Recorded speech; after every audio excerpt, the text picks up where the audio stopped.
In this eye-opening workshop, your group will be introduced to the DiSC model. Working from a solid foundation of mutual understanding and respect, the DiSC assessment workshop will show participants how their own behavioral and communication styles relate to others, and how the management of those styles can impact the overall success of the group.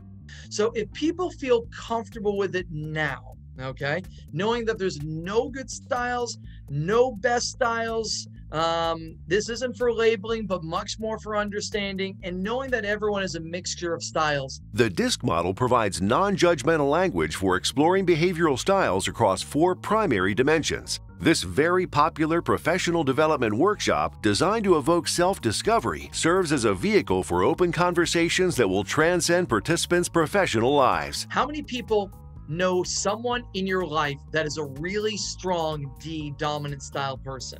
How many people here know someone in your life? And thank you for not pointing to anyone else in their lovely square here.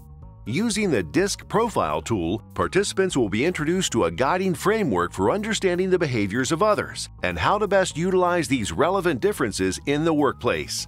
Specifically in the areas of being very results oriented, you kind of do whatever you have to do to get the results that you want. Also being very strong-willed, and specifically in this role, being very direct. In this workshop, you will identify the existing strengths of the group and explore avenues for development. Learn to identify and appreciate the traits of your peers. Realize how it's possible to adapt our own behaviors in the workplace. Replace poor habits and patterns with empowering strategies for communicating. And finally, minimize unproductive conflict. The DiSC Assessment Workshop, a great tool to take your team to the next level.